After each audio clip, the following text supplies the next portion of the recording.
Literally, we can't walk the streets of Jamaica without the fear of being attacked or whatever. We always have to go on the street being prepared to fight, to defend ourselves. Because they didn't have a place to hide.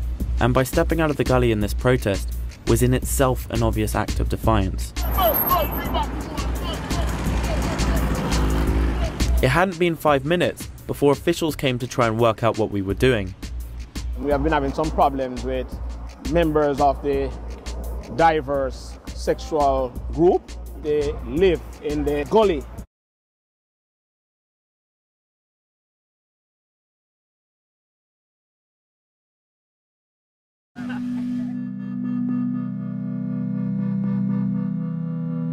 For me, what have brought me to the gully, people start finding out that I'm gay in my community. I went to a capture building and I get to meet friends, run away from them home, behaving the same way that I was behaving, all dolled up in female clothes. People go in upon them one night, them asleep, and chop him neck, them kill 2 of them. And that's where what we learned to capture house still, everybody come together and stay at the gully. Right now, we guys want to leave the gully because you don't know what will happen, who will jump down. And the gully cold, mosquito bite you. So in the gully, come like I want hell down there.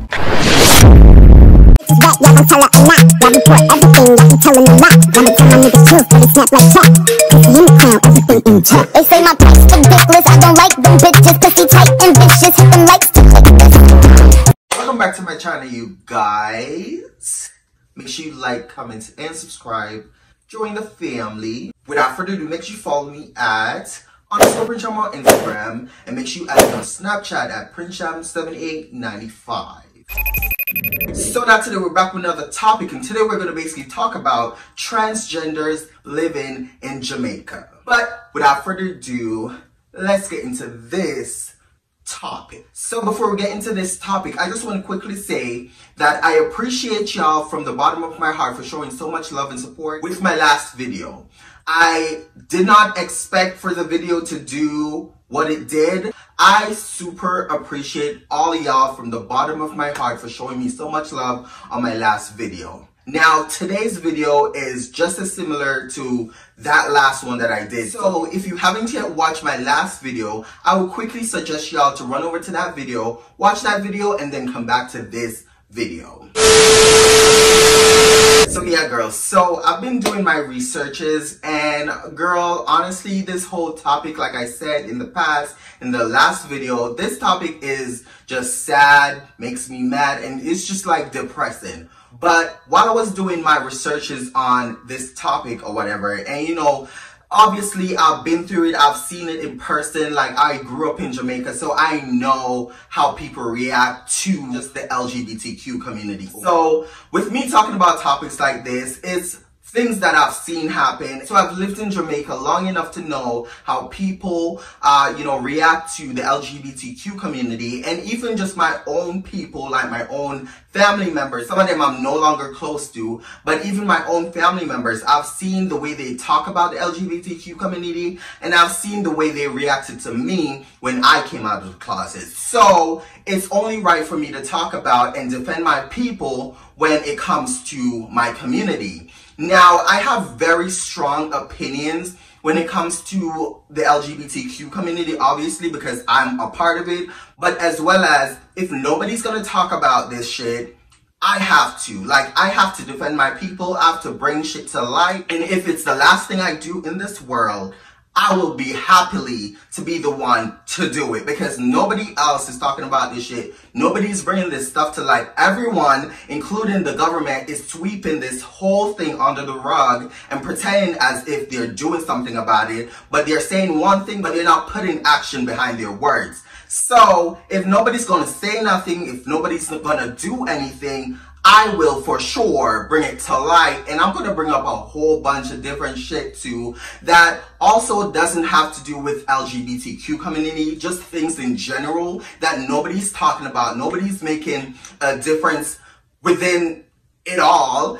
Everyone is just sweeping it under the rug and pretending as if Jamaica is just this wondrous place, even though, like I said in the last video, Jamaica is a beautiful place, the culture is great, like I said, and all that, but still, like, there's so much shit that's been happening in Jamaica that people just keep sweeping under the rug as if it's not a big deal, okay? So I need to bring light to everything, and I need to just speak my mind, speak what's been going on up here, and everything that I've been planning on talking about, you know, in future videos. So yeah, so that's basically what we're gonna do today. I'm a bit tired because I just came home from work, but I took a shower just to wake my ass up, and now I'm just ready to get into this video.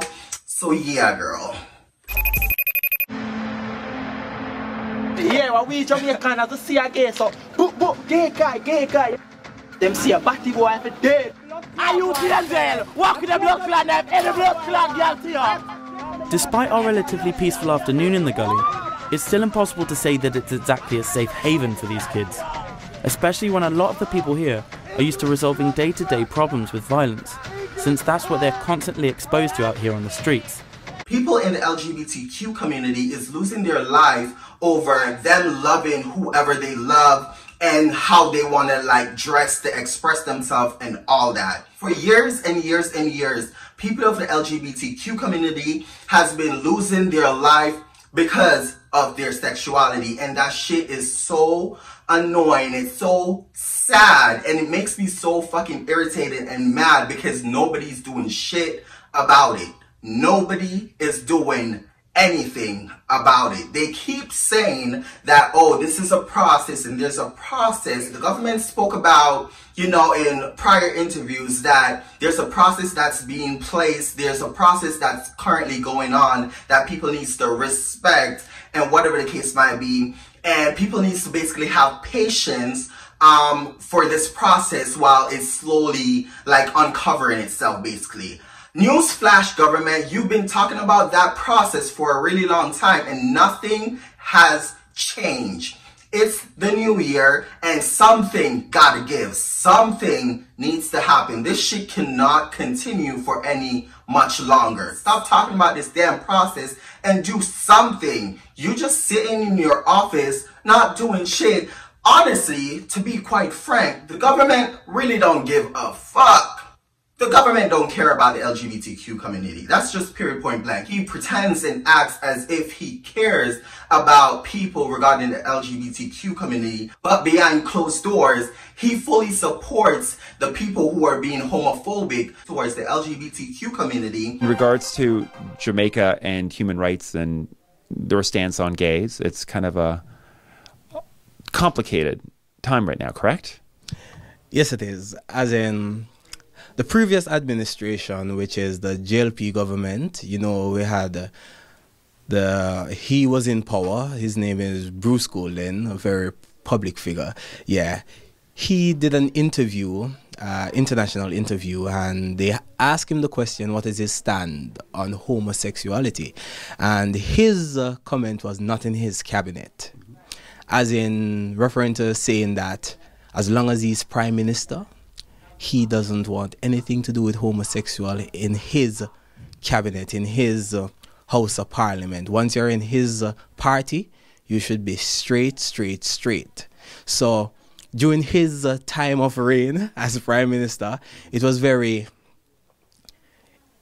level of homosexuality, even homophobia, even intensify even more, because now you had a prime minister who came out publicly and talk out against homosexuality and all of those things. And even in his campaign, the campaign for re-election, one of his biggest focus was homophobia and all of those things, looking out against homosexuality and all of that. So during that, it was a very bad time for homosexuals, because as an homosexual living in Jamaica, you could be killed, stabbed, anything, abused, and when the police shows up on scene and find out that you're a gay man, nothing won't really come out of it. Because if you're a straight man and you see me as a homosexual and you attack me and kill me, the police will write on the on the, what you call it again? The report. On the report. On the report. Yes, on the report, that it was an act of self-defense and all of that, saying that I was coming on to you and you defend yourself against me, even if it was just a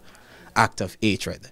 Because nobody's brave enough to come forth and talk about the real issue that's happening in the country. For so many years, people has lost their life. Trans women has lost their life in Jamaica. But I can't speak about trans without including the gays in it all, because we all are a part of the LGBTQ community. So I still gotta say gays and trans. Okay, so yeah. We don't want none of them in this town here. This is our town. Nobody is doing anything about it. Nobody cares if we suffer, if we die, if we go homeless, if we got hit, got shot, got stabbed. Nobody cares. Nobody's fighting for us. And if no one's fighting for us, we got to fight for ourselves. At this point, we can't sit back and allow these stuff to happen to us, all because it's embedded in the culture. We can't just sit back and allow this shit to happen or continue to happen. We got to start putting up a fight to fight for our rights.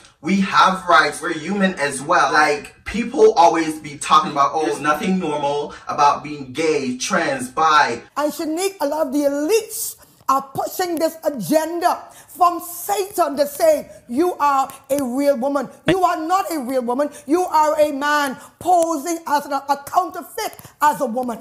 We spoke with Dane Lewis, head of J-Flag, in order to understand how things were ever going to change for Jamaica's targeted gay youth. Our social support initiative basically is a response to the issues of homophobia, so persons being displaced, being injured because of homophobia, oftentimes because of the mental anguish people have to go through, mental abuse. Oftentimes it also includes counseling. Our data shows that there's only a 17% level of tolerance amongst the society, just in terms of how people relate to LGBT people. The cross-dressers and the drag queens have helped, and they play their own role in terms of advocacy. So it requires all of us to play our own role. Thought leaders to speak up against injustice. It requires church leaders to speak up. It requires our parliamentarians to speak up. Literally, we can't walk the streets of Jamaica without the fear of being attacked or whatever. We always have to go on the street being prepared to fight, to defend ourselves. So you live here, so you come like you live in a jungle. You have to watch out for animals who come bite you. Like when the war go on, we have a last knife, everything. So the body not to try war because they know so it's dangerous. And why does it gotta be like that? We should be able to like go outside, you know, wear what we want to wear, express ourselves without the fear of us possibly losing our life or for that day to be the last we exist ever in the universe. I'm so tired of living in constant fear because of the culture and because of people who are just homophobic and is just ready to attack anyone of the LGBTQ community at any given point. Living in Jamaica, it can be hazardous, but you can live there. It can be okay. If you don't have the resources to navigate spaces safely, it can be very dangerous for you. In spaces like the gully? Yeah, people who had to resort to living in the gully, quote unquote the gully. It's very unsafe for them. They had to do sex work. They had to do what they had to do. And then a lot of them were attacked. They were killed and stuff. So they had to kind of like have this mass migration where they left Jamaica through South America and Central America, and then they made their way here to seek asylum. So living there, and most of my work there as an advocate was trying to create safe spaces, try to lobby the government to change laws and make it so that people could go to the hospital and healthcare facilities to get healthcare and stuff like that. Because we take it for granted just going to the doctor and getting healthcare. But when you're queer and you're trans and you're in a country like Jamaica, you can't just go to the doctor as yourself affirmed and get healthcare. Because it can be very violent by the people who are in the waiting area for you and the nurses and the doctors. So it was very interesting. And I left there because of that. And when I left there and I came to America, my main goal was to just go full speed ahead in my transition. And I'm tired of seeing another gay person or another trans person being killed by the hands of a straight person. Understand me? and my chest. Cut up my chest right here, so. I injured so bad because the knife is actually broken my neck. I said I got a report her and show the police them the message that she sent to the phone. And she said, Kevin, she gonna kill me. It's difficult to say what police would do to stop violence in the gully, considering their track record with the community thus far. Police launched a crackdown against who they say are unruly gay men. The men fled on the approach of the police team, but slowly returned to see some of their belongings going up in smoke. They were heard criticizing the police and calling for urgent assistance. A group of self-proclaimed homosexuals was on Tuesday evicted from an abandoned house in the upscale Millsboro community in St. Andrew. Several of the men said they took up residence at the abandoned house after they were booted from their communities because of their sexual orientation, and they say they would be killed if they returned.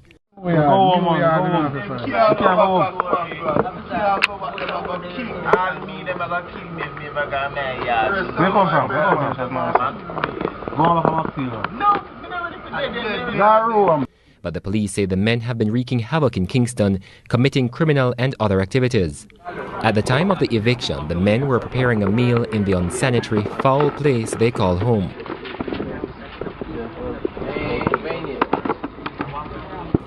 They beseeched the police for a chance to remain on the premises for a while longer and sought to distance themselves from the perpetrators of crimes who also stayed at the house. But their pleas were ignored, and with that, they left the house one by one. One day later on Wednesday, the abandoned house was demolished. The sleepy community of Green Mountain in Mile Gully, Manchester was angrily awakened Thursday after the actions of an alleged homosexual man. Residents became riled up when the man allegedly made statements which made them gravely concerned. The residents would have none of it. We have young youths that come up, and what they want to do, I take them and put them in a different direction. When time we can bear the hunger and not stoop to a certain level, the younger youths them really can't do that. So that really start all of this. But further developments too helped to compound an already bad situation.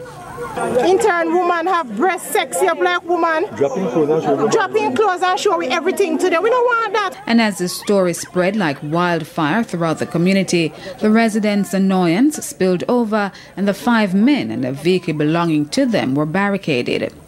Under the watchful eyes of the curious onlookers for what seemed like an eternity, both residents and those blocked in waited for more police officers to arrive.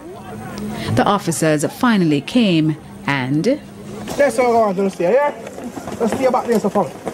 Back there, so. Right where the stop. The residents reluctantly complied and the additional policemen went to get the men from the house. Some residents were quick to point out that they have been tolerant with the practices of the men, but were not in agreement with recent utterances and behavior. You see, if it's legal, them have to keep it in them house. But them can't come and try and take over our community, especially this community, Greenmount. We're not going to stand for it. We allow them to come from ever since and then pass through and we not disturb them. But now that them want to spread it in the community, we're going to take action. The raucous applause of the residents as the men were allowed to go into their vehicle and escorted out of the community by the police signaled an end to the saga. Marjorie Gordon, CVM News. Now in Jamaica, it doesn't matter what age, if you're a part of the LGBTQ community, if you're living with family that doesn't accept you, you are most likely gonna be homeless because they will kick you out and stuff like that. Now, a lot of people in the LGBTQ community, in the trans community, and just everything in general has been homeless because their family basically disowned them and they don't want them around basically. My mom did the best she could, but at the same time, for her it was more embarrassing than anything else. You know, people going back to her and be like, oh, Nadine, your son is gay. My dad hated my guts from the get-go, from the moment he found out. And other family members beat and abused me. On a daily basis, I would be bullied. I would be fighting battles to survive. I've always had to fight, physical fights, to make it through the day. And whenever it's a verbal altercation, they would use like harsh words like Batman, baby germs, maggot, you know, versus saying gay. I feel like if they said I was gay or called me gay, that would be much better. I remember my final year in college, just before exams were finishing up, this boy just chose to pick on me. And he was sitting behind me, I was sitting in front, and he crumpled a piece of paper and threw it across the room, and it hit me, and everybody pointed and said it was him. I threw the paper back at him and I said, go throw it at your mom, pretty much, and that just made him really pissed. We got out of school like at 3 p.m. and I met him and 2 other guys at the school gate. This is in college, and they attacked me. So this was me wrestling 3 other guys, you know, because of the fact that I was gay. I remember handling them really well, like, you know, it was going in my favor, and then out of the blue, one guy just came running, hit me in the head. Still have the scar to this day, and I just fell flat on the ground. They ran off, and lucky enough, the buses and cars that were passing stopped, and I remember someone picked me up, and a few hours later I was in the hospital. I woke up with stitches in the head, and at that point I said, you know what, it's not gonna get any better. I was doing my finals and I wasn't finished doing my exams, and I had to flee to the United States. My partner at the time was able to fly me over to New York, and once I got here, we discovered that I'm eligible for asylum.